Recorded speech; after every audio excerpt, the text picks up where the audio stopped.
ኢትዮጵያን የቀይ ባህር አክሰስ ያሳጣው ውሳኔ ማን ወሰነው? የህልውና ጉዳይ ነው። ማን ወሰነው?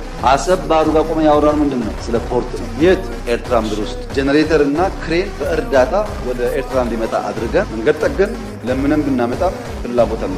አሰብ ፖርት ሲደርስ የኤርትራ መንግስት አልፈልግም ብሎ መለሰ። ያኔ ነው የገባን ይሄ ነገር ለካ ተስፋ የለውም።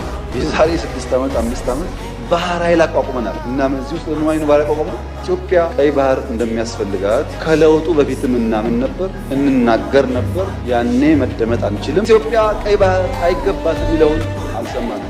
ሚሊዮን % እርግጠኛ ነኝ ኢትዮጵያ ተዘግታ አትኖርም። ማንም ፈለገም አልፈለገም። የኛ መልእክት ለኤርትራ መንግስት፣ ኤርትራ ወንድሞቻችን ናቸው፣ ከነሱ ጋር ውጊያ አንፈልግም። ለኤርትራ መንግስት ያለ መልእክት ይህ አስተላላፊ ግርቱ አባይም ጸባይ ገዝቷል። ከማንም ጋር መዋጋት ፍላጎት የለንም። ውጊያው በተነሳ ውጤቱ ግልጽ ነው። ከዛ በኋላ የያ ይሰራል። አሁን አለመጀመር ማለት ነው። ማንም አይሞትልም። ሞራል ተጣህል አይሞትልም። መጨረሻ ምትሞቱ አንተ ከበደ ተሰማ 10 ጥይት ያቀብልሃል እንጂ መጥቶ አይሞትልም። ከማንም ጋር ግጭት ፍላጎት የለም። ከገባን ግን ግልጽ ነው ውጤቱ አስተማማኝ